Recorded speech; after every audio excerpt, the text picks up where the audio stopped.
Hey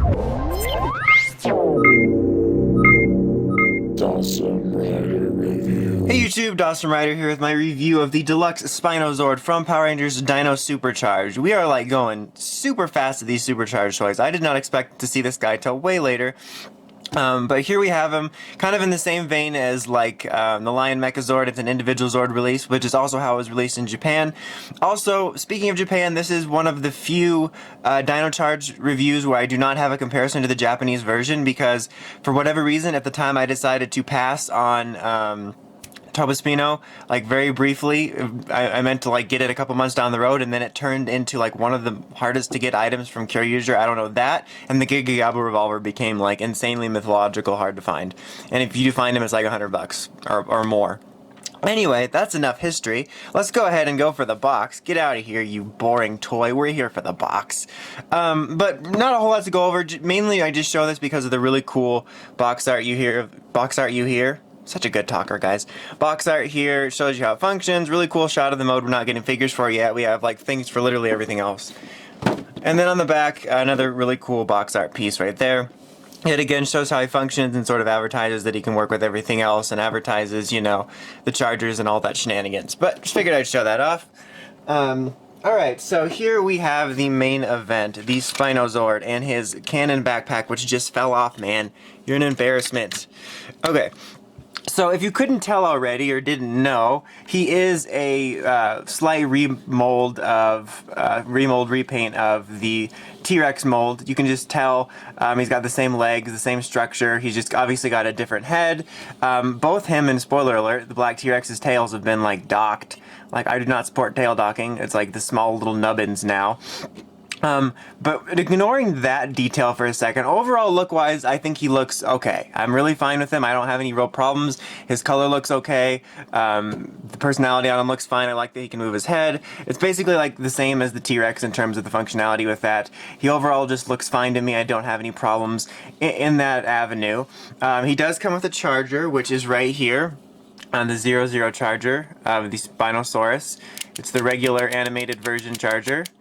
And if you put it in there, you get this. Wait, when are you guys ready? Hold on, wait for the action. Boom, his little spikes popped up. So you get that if you put the charger in. And then obviously the charger is going to work in the Morphers, which we'll show now. Let's do regular Morpher first.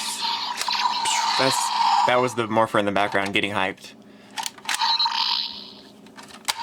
Spino charger, engage, energize.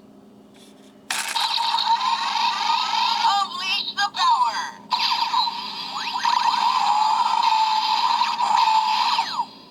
Spinosaurus! Power Ranger Talon, there we go. So we knew that sound for a while because when this came out, people quote-unquote hacked it. I'm using that sarcastically because it's not hacking. But people, you know, found the sounds for all the Rangers. That's how we found out Talon and Aqua and all those names and whatnot. Alright. Supercharged Morpher, who always has a problem. Just go in your home. Go in your home. That's your home. This is just, there we go. Spino charger, engage. Monster extinct. Yay, seconds of fun. Alright, so there's that, but it's neat to have a new charger. I'm sure when something falls over in the background, we will get plenty of recolor versions and fossil versions and all that stuff down the line of this charger. Well, with that out of the way, there's not too much else to go over with this guy in terms of what he does by himself. As you can see, he does have this cannon thingy. In the original version, there was this piece here, but it had like this little boomerang-esque weapon that came up out of it and stuff, and it wasn't a missile thing. It's not really a huge deal for me that this is different. It's just kind of whatever. But you can lift this up, and then lift the camera up so you can actually see what's going on, and then press this button, and that'll fly out. It's hours of fun. You get 2 additional missiles as well, so you get 3 of them total. But you can take this off, and you'll see the head's up. You have to have that up in order to put this on. So if you want to just display them like this, you can put the head down, but the head being there is kind of crucial for that mode. Okay, so now we can do his transformation, which is actually a formation which is used, would presumably be used in Dino Charge, was used in Kyryuger with the Ankylo Zord, aka Ankle Zord, and the Pachy Zord. So, it's, like I said, it's the same exact deal as T-Rex, so it's super easy. We'll plop this out. We'll talk about what we do in that in a minute. I think that's just kind of annoying. So I'll pull his legs up, down, put the little stubby legs down.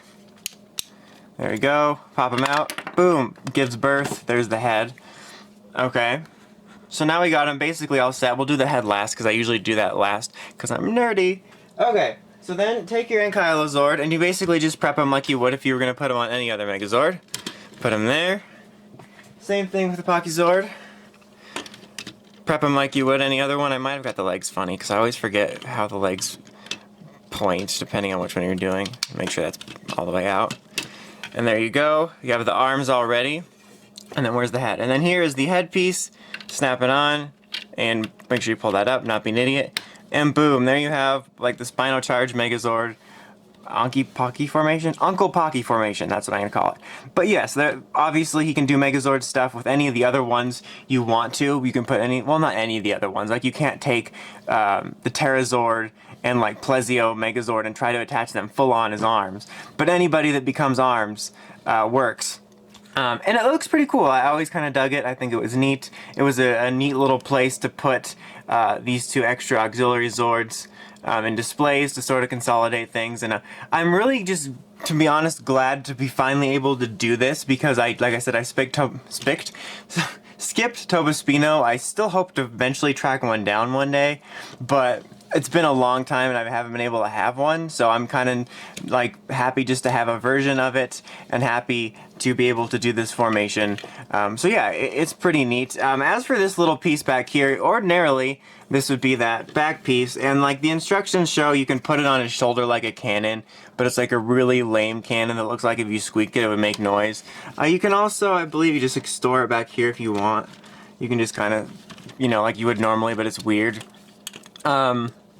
Yeah, but that's pretty much about it for this guy. Overall, it is still a solid Zord. I still think, for the most part, in its regular mode and in this mode, it looks absolutely fine. I don't have problems with that. My only real problem with it is the tail being docked, because I believe, from looking at it, they didn't have the tail like that in the Japanese version or in the show, and I'm not sure why they went for that decision for both of those. That's really my only issue. I mean, there is the whole weapon thing with the missile, but that really doesn't bother me as much as the smaller tail. But other than that, especially if you are like me and you cannot track down a good price Tobaspino and you are collecting Dino Charge Zords, I can recommend it. It's still a solid Zord. But anyway, until next time, make sure you have the crazy podcast at writersrangersrambles.com, and of course, don't forget to like, comment, subscribe. Till next time, Dawson Ryder, signing out.